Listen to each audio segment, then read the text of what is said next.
They were booing Tomlin here and saying fire Tomlin 2 weeks ago. That was my tequila. A ver, con el tequila disfruta, Tomlin. Welcome to Week 15, Winners and Losers. A week where many teams' seasons ended. The Chiefs were eliminated from the playoffs. Josh Allen willed the Bills to victory, overcoming a 21-point hole. The Chiefs were eliminated from the playoffs. The Rams and Broncos clinched a playoff spot, while the Chiefs were eliminated from the playoffs. The Texans and Jags are red hot. The Chiefs were also eliminated from the playoffs. Phillip Rivers' grandpa'd a touchdown in a tough loss. The Chiefs were eliminated from the playoffs. And on Monday Night Football, Aaron Rodgers reminded us the Chiefs were eliminated from the playoffs, and I think those bastard Chiefs aren't going to the playoffs. Before I reveal the real winners and losers, we've got the Blop 10 plays. 10 plays so filthy, they too were eliminated from the playoffs. Starting with the Levis 11, and it's going to Jeffrey Simmons, who had to show the rest of the Titans receivers how to play the wide receiver position. Jeffrey Simmons is a defensive lineman, in case you didn't know. This is like Richard Simmons having to show bodybuilders how to deadlift and make love to a woman. Blop 10, David Sills with an all-time bad drop. And I don't know if he got his hands backwards or what it was. They weren't, Kirk.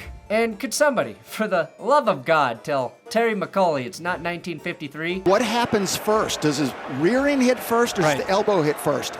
And he can use the word butt on television? It's just that tight. Something unsettling about using the words rear end. There's something that bothers me about a grown man being too scared to say the word butt. Also, Terry, you can use the word dumper, ass, or in some circumstances, pog. Blop 9, Trump's coin toss. My favorite part is the point.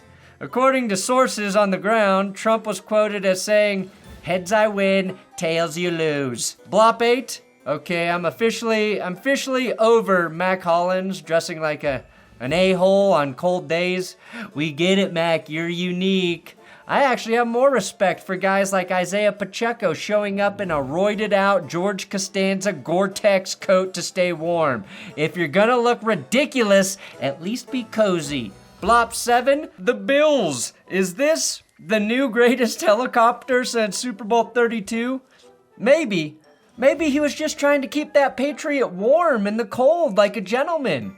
Maybe he was channeling his inner Lamar Jackson, sharing his coat with a Didi Kinkabwala. Blop 6, Josh Allen puked on the sideline. You know, if I don't get enough out pregame, you know, it usually happens at halftime. If I don't get enough at halftime, it usually happens in the third or fourth quarter, and that's just, I don't know why I do it. It just happens, and I really hope we do get to see Josh Allen in the Super Bowl one day so he throws up during the longest rendition of God Bless America ever sung. And if Josh is smart, he'll attach a sponsor to it. That's Code Red Mountain Dew Josh is projectiling out there. He doesn't always puke on the sideline, but when he does, it's Dos Equis. Blop 5, Todd Bowles and me are... well, we're gonna have a swear-off one day, and I don't know if I'll win. You gotta fucking care enough where the shit hurts. You gotta fucking care enough where the shit hurts. It gotta fucking mean something to you. It's more than a job. It's your fucking livelihood. Todd is clearly compensating for Phillip Rivers re-entering the league to make sure everything stays balanced. And shout out to Phil Rivers, who blopped himself a sack in his debut. Blop 4, it's hard to win if your wide receiver betrays you like this.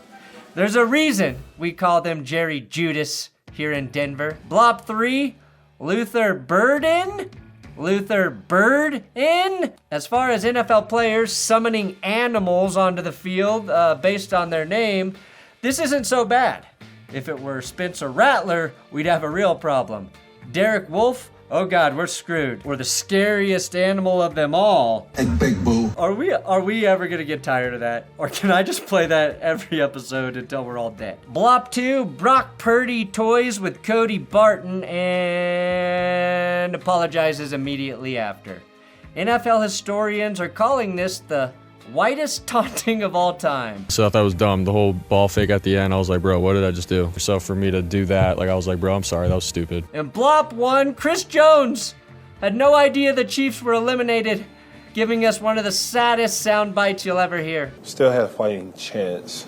Are we out of the playoffs? We are? Okay.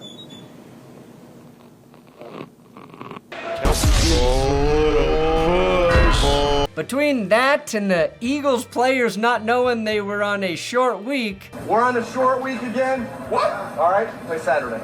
I have to ask, how the fuck were the two least well-informed teams in the Super Bowl last year? Coach, when's our game? Coach, what's the play? Coach, is that a football? Blob 0, Sean Payton. Give you the goo. And now the Broncos are giving me the goo. Oh, yeah. Give you the goo. And if I could politely ask you for a subscription to this YouTube channel, it would go a long way in helping me, get more people to follow me, so then, other places think I'm better than I am. Sports.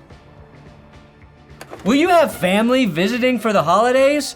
What better way to make sure they don't overstay their welcome than by throwing your old crappy mattress into the guest room and treating yourself to a better night's sleep with a new Premier Bear mattress. I've been sleeping with my Bear Elite Hybrid mattress for over 3 years now. Bear's Sleep Recover technology uses Celliant powered fabric to help you stay cool at night. It was 19 degrees out last week and I still had that fan on because I sleep hot. My link, bearmattress.com/that'sgood, is going to save you 40% off your purchase.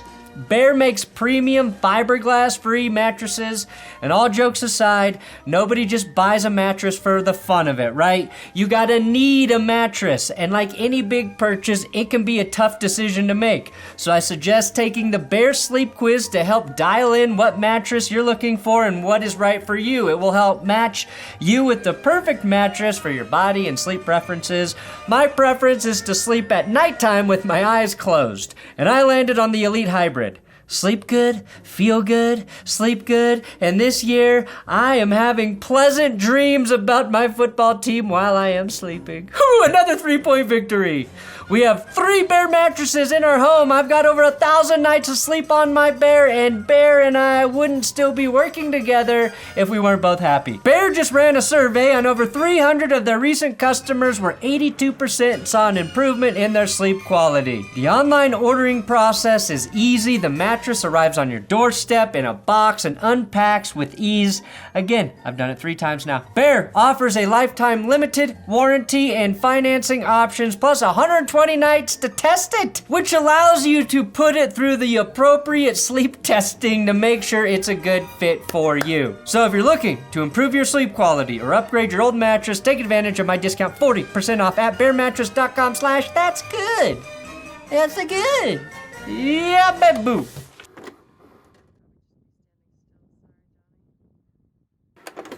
We'll travel back in time all the way to Thursday. It's been a while, but Baker Mayfield has earned the winning Hospital Ball Award. Now, Buccaneers players were mad at this hit, but Jesus Christ, Baker, put it on the numbers there, not 10 feet in the air. That noted Mike Evans had a hell of a return after missing significant time with a collarbone injury, 6 receptions for 132 yards, which was a little shy of the 215 per game he needed to average out to keep his 1,000-yard season streak alive. Tampa played well until they lost control of their bowels while sleeping through the last half of the fourth quarter. You gotta fucking care enough where the shit hurts. The bed shitters? Congrats! It's you, Tampa Bay, who shit the bed in this game and really working on shitting the bed for the season, losing 6 of the last 8. Shit hurts. How hard did the Bucs shit the bed? Well, the Falcons became the first team in NFL history to win a game where they had at least 14 more penalties than their opponent and faced a deficit of at least 14 points. Shit hurts. Atlanta had 19 penalties for 125 yards, and the Bucs messed their sheets so profusely that not even fire wanted to cleanse them. Well, you can't sugarcoat that shit. More shockingly, the Falcons have never won a goddamn game while trailing by 14 in the fourth. They were 104-1 until Thursday. Kyle Pitts is the recipient of our new Kayshon Booty Award, going to the guy who got booty wide open. Kyle Pitts had the game fantasy nerds have dreamt about since he was drafted in 2021. Pitts shredded the Bucs defense, 166 yards and 3 receiving TDs. He is also this week's winning receiver. That was his first 100-yard game since 2021, and he became the first tight end since Shannon Sharp to record 3 touchdowns and at least a $150. Impressive, Kyle. Even if the final touchdown may have been out. Despite fumbling for the second week in a row, well, third if you count what he said after the game, Bijan Robinson had 175 scrimmage yards and a TD. Bijan probably had another 75 yards erased by some of those 19 Falcon penalties. Losing game management, Todd Bowles. Now, I broke down that in depth here last week in this video if you want to watch it. Shit hurts. But as horrific a choke job as this was, Tampa still controls their destiny in terms of getting into the playoffs. Shit hurts. The Chiefs Chargers. The Chiefs, what did the Chiefs do? Oh, fuck, what did the Chiefs do? What did they do? Oh, that's right. They got eliminated from the postseason with 3 games remaining. You can't spell Chiefs without a handful of letters from eliminated. Do you think people are excited? Well, about 6 hours after posting about it, ESPN had 87,000 likes on this tweet. It's approaching 100K, and I need to be very clear here, all right? This is in no way about Patrick Mahomes, all right? What I'm about to say is not about Patrick Mahomes or his ACL injury. Pat, look at me. You're a great quarterback, a fiery competitor, and I want you to heal fully so when the Broncos kick your ass for the next 10 years, there are no excuses. I need to make that clear. I feel for the dude. That said, the witch is dead. The witch, oh witch is fucking dead. The witch is dead. The witch is dead. The witch is dead. The witch is dead. The witch is dead. The witch is dead. The fucking witches are dead. Ding dong, the witch is dead. Witch, oh witch, wicked witch. Dead, dead, dead, dead. The Puritans burnt them at the stake. The witches are dead. The witches are dead. They cannot hurt us anymore. The witches are dead. Ding dong, the wicked witch is dead. That's about the Chiefs being eliminated, not about Patrick Mahomes, who again, I fear as a player and respect. Now, the winning defense that's going to the Chargers, not only did they hold the Chiefs to just 13 points, they sacked Mahomes 5 times. That rarely happens. And they had 2 interceptions, including a massive one in the red zone by Deion Henley, who I think I will start calling Don Henley because the Chargers defense gets to the Cam heart of the matter every week. Your dads are gonna love that one. I've been trying to get down to the heart of the matter. After Mahomes scored a 12-yard rushing touchdown on the opening drive, the Chiefs offense didn't do jack or shit. A shit would have been far more than they accomplished in the second half. 0 second half points, 49 total rushing yards for KC. Hardest hitter, that's going to Tony Jefferson, who annihilated Rashee Rice in this game with a very legal textbook hit. Jefferson was later ejected for a not-so-legal helmet-to-helmet hit, a hit that should have drawn a flag, but not an ejection. I think he honestly got booted because he hit Rashee Rice so hard earlier in the game.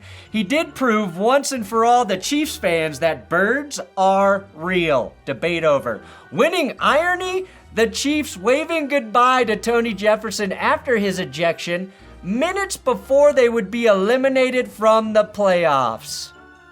Oh, you didn't think maybe this clip would be used against you, Kansas City? Almost instantly? Winning catch? That goes to Trey Harris, who hauled in a 35-yard FDR by Justin Herbert. First real play by the Chargers offense all day. Keandre Lambert-Smith caught his second pass and his first NFL TD 2 plays later to cut the KC lead down to 3 right before halftime. The one-handed Justin Herbert threw the wobbliest pass I have seen since 2015 injured Peyton Manning.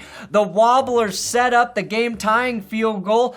Cameron Dicker blasted the gooch with another 3-pointer, and LA held on to a 3-point lead for the entire fourth quarter thanks to Henley's clutch pick at the goal line. Losing decision?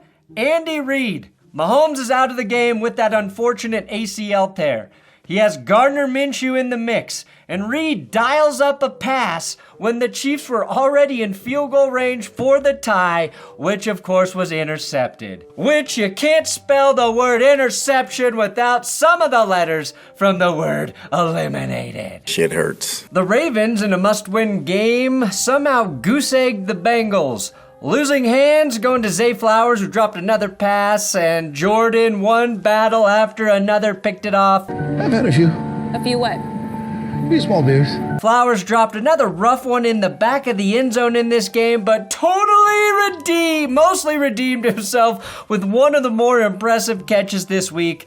Lamar dimed him up in the end zone later, but Zay just hasn't been consistent this season, and this game kind of highlighted all that he brings. Head-scratching drops, ridiculous adjustments, and a knack for getting open. The Ravens are just weird. Lamar played great. Great! For a QB with just 8 completions, 2 of which were touchdowns. Derrick Henry had 100 yards on 11 carries. Keaton Mitchell, 66 yards, but it was Rasheen Ali with no carries to be the only Ravens running back to score.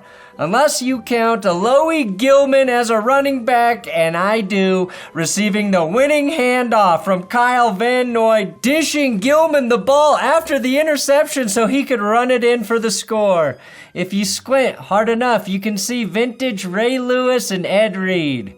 Both of Joe Burrow's interceptions in this game were costly, and after the game, his former college teammate Draymond Jones noted that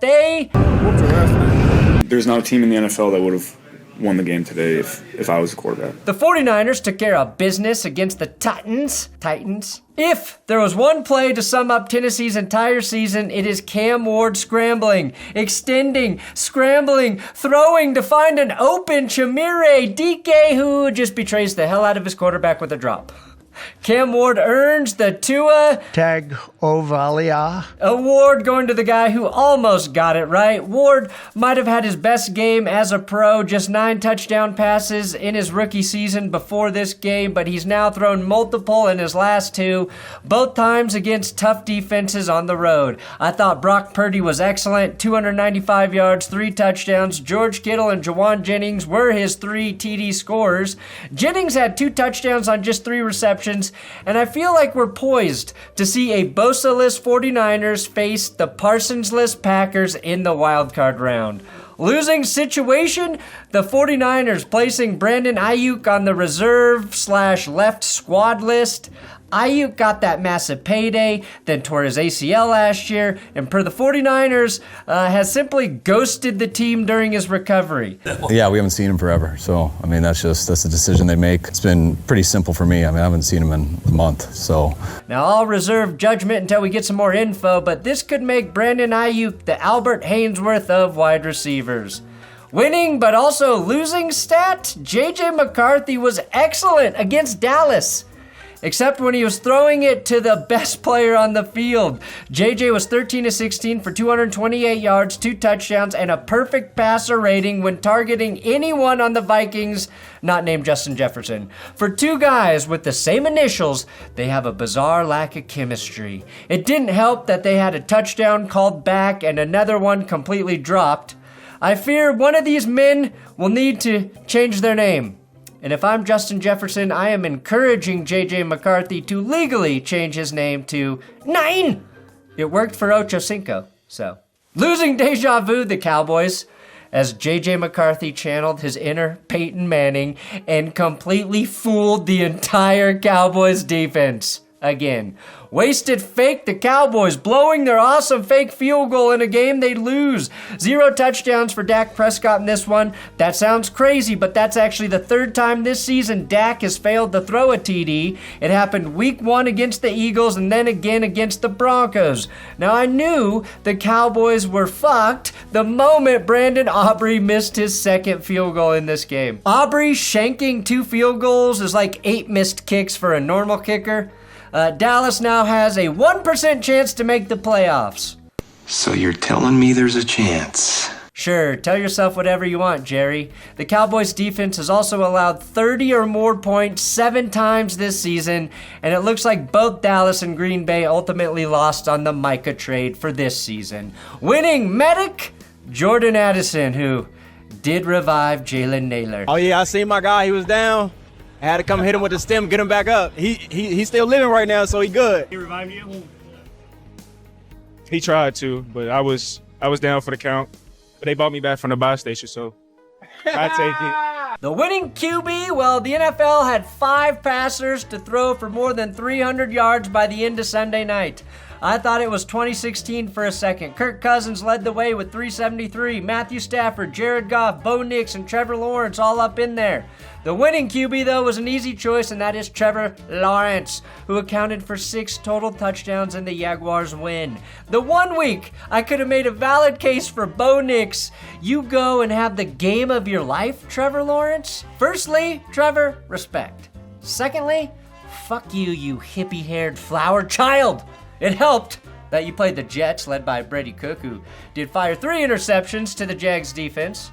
I don't care who you play, though. 330 yards and 5 passing touchdowns, while also being the leading rusher with 51 in a rushing TD is impressive. My winning running back, disguised as a receiver, Travis Etienne. 3 of those touchdown passes were caught by Etienne in this blowout victory. My winning coach, Liam Cohen, who is now just 4 wins away from tying Gus Bradley for 5th all-time in wins for the Jags. That's 10 wins in 14 games. Bradley, of course, was with the Jags for 62 games, almost 4 full seasons. Losing coach, unfortunately, Steve Wilkes, who has been fired after getting lit up in Jacksonville and somehow making it 14 full games without his defense even accidentally getting a single interception this year.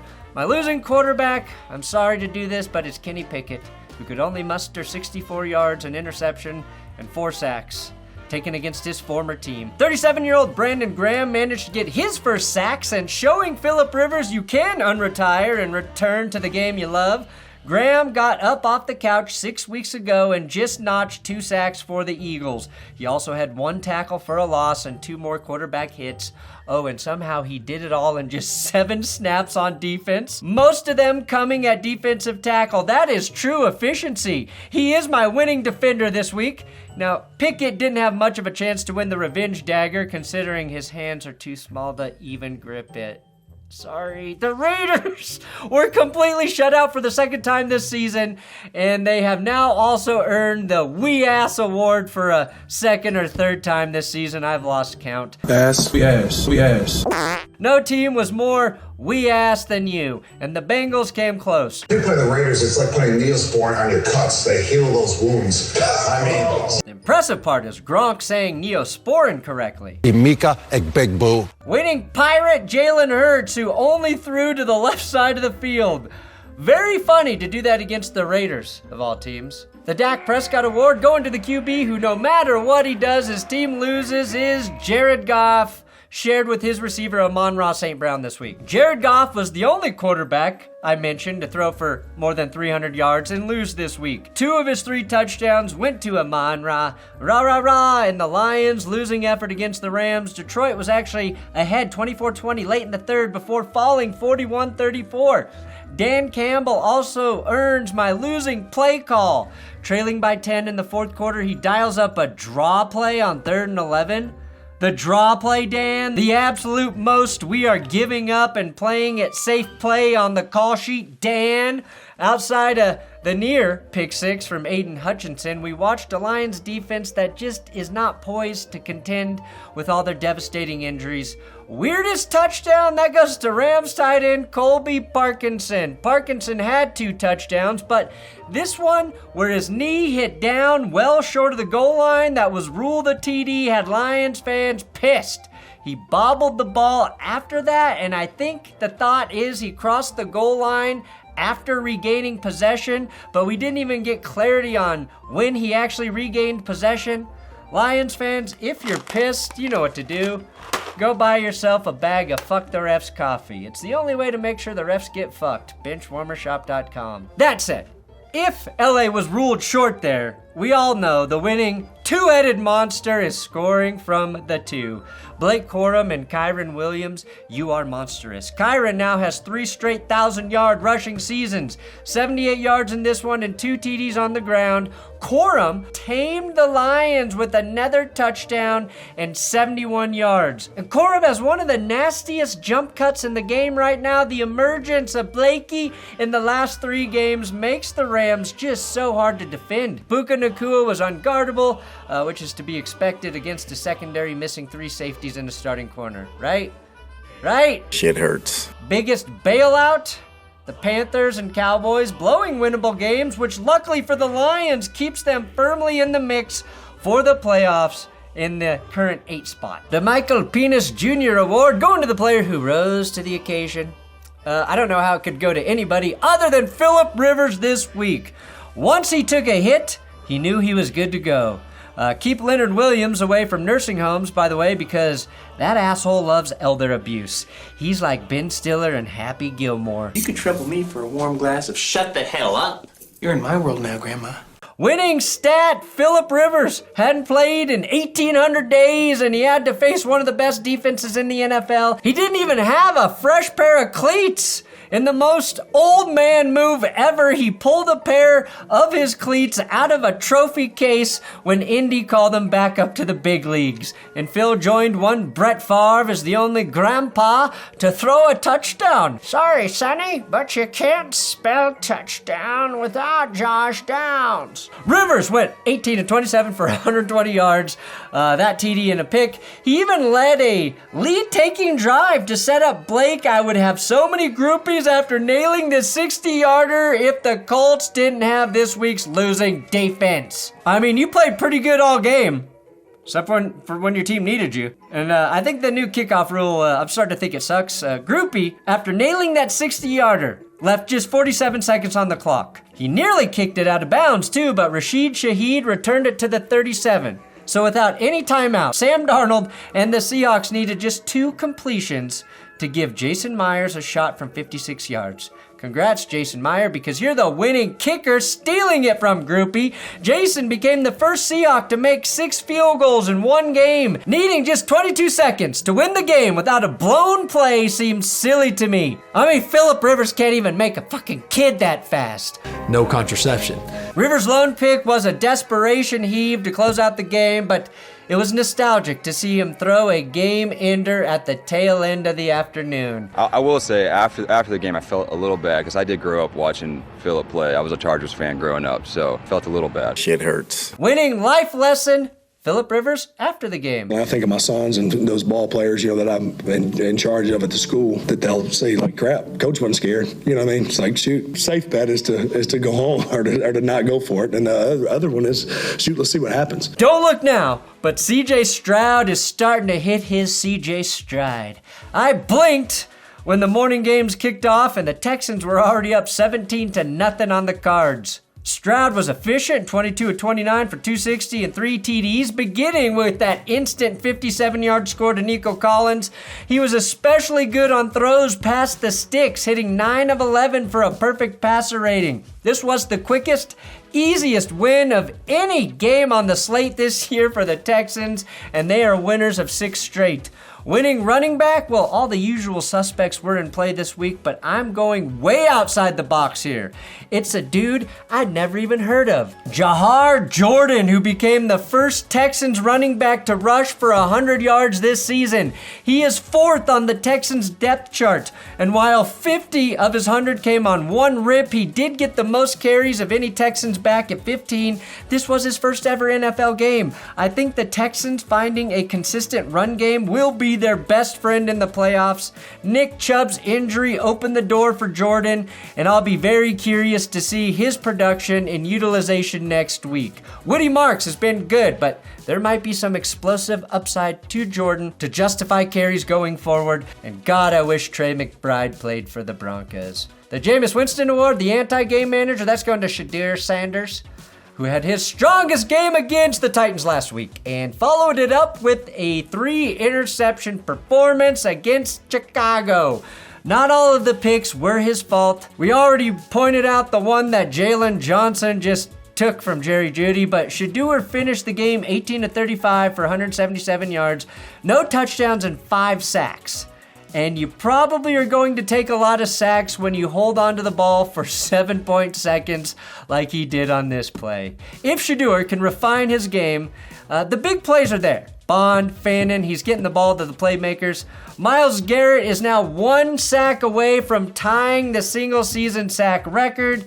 And doing it for this Browns team is one of the saddest elite performances we're ever gonna witness. Oh, I couldn't let you get it on me, man. I just needed one more. Hey, can I get this from you by chance? Oh, you got it, bro. Absolutely. Yeah. You're a legend, hell of a player. Keep going, bro. The Bears simply dominated this game for 60 straight minutes. Caleb, only Mahomes, Williams threw the kind of touchdown that has coaches like Ben Johnson yelling, no, yes, that's my guy. Great throw, Caleb. Caleb running out of time. I would say 99% of quarterbacks, you tell them don't even waste your time looking back there, and yet he's got the ability to make that throw. Like, is that in any way an ill-advised throw from your point of view? Nah, I can make any throw. Caleb set a record for fewest interceptions on his first 1,000 passing attempts and has the best touchdown to pick ratio, trailing only Aaron Rodgers through 1,000 passing attempts. Also, can someone in the comments explain to me what the fuck these guys are supposed to be? Post on Kevin Kugler. These guys are here too. I don't know what they're supposed to be, but I kind of like it. Winning rookie Tyler Shough has only played 6 games this season, but he has more wins than Cam Ward or Jackson Dart, the 2 QBs taken ahead of him. And against Carolina, he was 24-32 for 302 total yards and a touchdown. But he might have won the game with his acting job on a slide late in the 4th quarter that drew a flag and got the Saints into field goal range. You know, maybe sold a little bit because I know we didn't have any timeouts. It definitely hurt, but I was good. And Shough now owns the Saints' rookie passing record and is the first rookie in franchise history to win consecutive games, if you want to know how shitty the Saints' history is with rookie QBs. The Saints might just pass on a quarterback altogether in April, and as a consolation prize, Bryce Young, you can also have an Only Mahomes award. Because that was a very sick pass, Bryce. Did a white corner get an interception this week? Praise be, it was Riley Moss on his 2nd career interception against the Packers. If you want to check out the full Broncos recap, it's already up here on YouTube. The Bills and the Patriots delivered just nonstop titillation. And kids, cover your ears because that is cool shit. The Bills defeated the Patriots, overcoming the largest deficit ever in Gillette Stadium to secure the win, down 21. More importantly, it helped the Broncos control the top spot in the AFC. Cool shit. Winning choke job? The Patriots. Drake Maye was absolutely cooking early in this game. Maye, Drake of his name, churned out 2 rushing touchdowns in the 1st quarter. The Patriots offense outproduced the Bills 100 yards to 5 in the 1st quarter. Travion Henderson, who should have won best running back this week, but his team lost, hit a speed of 21.25 miles per hour as he gashed Buffalo for his 4th 50-plus yard TD rip this season, joining Saquon Barkley for the most 50-plus yard runs in a season as a rookie. The only other guy to do that was Lenny Moore in 1956. Cool shit. And on that long run, Drake Maye was downfield, running with lightning speed, blocking for Travion Henderson. How can you not love that? Cool shit. My winning drive, the Bills, who were down 21-0 late in the 2nd quarter, but their 7-play, 42-yard drive, capped with a James Cook receiving touchdown, is why they still had a chance to come out of their coma. Cool shit. Despite outgaining the Bills 285 yards to 76 in the 1st half, the Patriots cannot finish without putting their hands around their neck. And I believe that's called autoerotic asphyxiation. The man who was the defibrillator for the clinically dead Bills was Ray Davis, returning the 2nd half kick 58 yards. And while the Bills were aided by some questionable PI calls, Josh Allen threw 3 touchdowns. James Cook rushed for 2 and caught that one in the 1st half. And Buffalo scored 28 points in the 2nd half to stun New England. 5 straight touchdown drives for the Bills. And in that span, they forced a 3-and-out with with a Matt Milano sack and a Trey White interception on the arm punt. Joey Bosa deflected a pass on a crucial late 4th down. That's 3 guys stepping up while the Bills had to play without their star corner, Christian Benford. Oh, shit. The most stimulating play, aka the Arthur Smith Award, is going to the Giants and Commanders, who just needed to run the clock out, but fumbled late. And then the Giants defenders pitched it and pitched it again, and you can tell Darius Alexander just wanted one more pitch there, and he might have taken it to the house. I don't know if this play even counted. I was too lazy to look it up because this was unequivocally the least important game of the week, and we're all dumber for having to endure this mess. On Monday night, I had one question and one question only. Could Tua beat the cold? He was 0-5 in games below 40 degrees heading into this one, and he started off ice cold by throwing another interception in zone coverage. So the answer is no.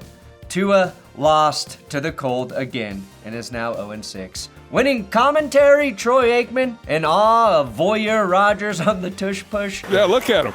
I mean, that's about as cool as it gets. Honestly, Aaron Rodgers' weird stance is what makes me laugh. Rodgers looks like a voyeur masochist. Yes, push his tush.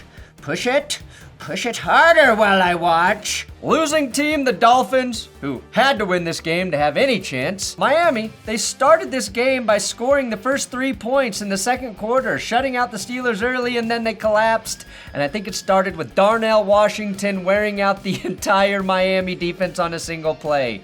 Winning old man, it's Aaron Rodgers. Hell-bent on proving he's the best 40-plus-year-old QB in the NFL, Aaron Rodgers led 4 unanswered touchdown drives. The first finished by fullback Connor Hayward, then a tud to Marquez Valdez-Scantling. What? I can't keep track of what fucking team that guy's on. DK Metcalf bullied his way into the end zone, and our revenge dagger? Well, that's going to Jonnu Smith, who scored a rushing touchdown against his former team. Aaron Rodgers, though, 224 passing yards, 2 touchdowns, and one of the most Aaron Rodgers throws you'll ever see. Rodgers could fit a football into an amoeba's asshole if he wanted to. He became the oldest starting quarterback to complete 85% of his passes, and he surpassed Peyton Manning for most games with multiple passing touchdowns. So thank you for turning one of the most boring first halves of football all year into a reminder. 40-year-old guys can definitely still fuck. Thanks for watching That's Good Sports. Don't forget to subscribe to this YouTube channel. Oh, and were the Chiefs eliminated from the playoffs? I think they might have been.